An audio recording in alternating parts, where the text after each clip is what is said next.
अस्सलाम वालेकुम, आदाब नाज़रीन, आप देख रहे हैं ABS न्यूज़ और मैं हूं आपका मेज़बान अब्दुल वसीर अब्दुल्ला। आइए डालते हैं आज की अहम खबर पर एक नज़र। नाज़रीन, जिस तरीके से हम देख रहे हैं कि हिंदुस्तान की कई रियासतों के अंदर मुसलमानों के हिजाब को पहनने और स्कूल के अंदर तालिबात की नमाज अदायगी को लेकर फिसाद चल रहा है। अब ये फिसाद आहिस्ता आहिस्ता तेलंगाना के अंदर भी फैलना शुरू हो चुका है। तफसीलात के मुताबिक आपको बता दें कि जुमा के दिन तेलंगाना के वनपति इलाके में एक स्कूल है, जहां पर कुछ स्कूली मुस्लिम तालिबात अपने एक मखसूस रूम में नमाज जुमा अदा कर रही थी। लेकिन इस बात की फिसाद की हवा बाहर किसी ने पहुंचा दी तो हिंदुत्वा के वहां पर चंद फिसादी जमा हो गए और बच्चियों के रूम में दाखिल हो गए। नमाज पढ़ने वाले बच्चियों को नमाज से रोका गया और हिजाब पहने लड़कियों को भी हिजाब उतारने पर मजबूर किया गया।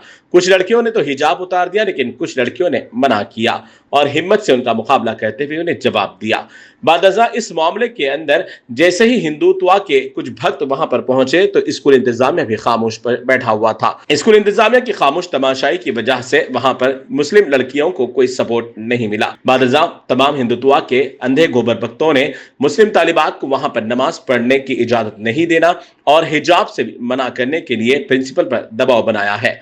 तो इस तरीके से अगर उत्तर प्रदेश, बिहार, झारखंड, आसाम जैसे फिसाद का मामला हिजाब को लेकर अगर वहां उठ रहा है तो यहां तेलंगाना में कैसे उठ सकता है, क्योंकि यहां पर गंगा जमनी तहजीब है और कांग्रेस ने इस मामले पर तमाम जबरदस्त कवानीन नाफिज करने की भी बात कही थी। लेकिन अचानक यहां पर कांग्रेस हुकूमत आने के बावजूद भी ये फिसादियों के इतने रुबाब बढ़ चुके हैं कि यहां पर तेलंगाना में भी फिसादियों की तादाद बढ़ती चली जा रही है। मैंने कहा तेलंगाना में भी अब हिजाब का मामला जोर पकड़ता जा रहा है।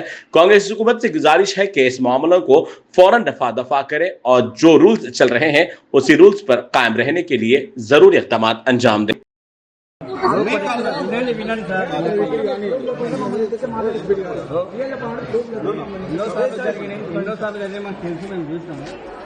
ఎవిడెన్స్ కోసం ఒకటే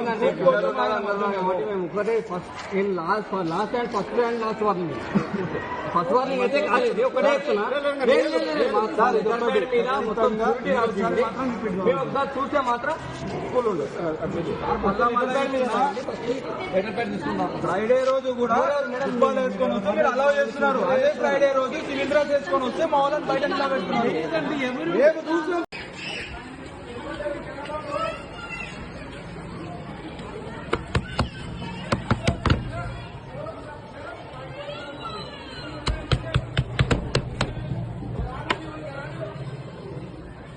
నమాజ్ చేస్తున్నారా?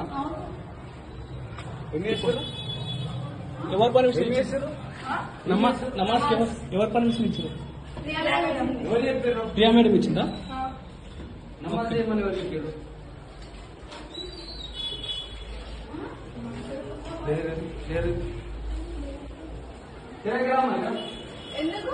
ఎవరు చెప్పారు నమాజ్ చేయమని?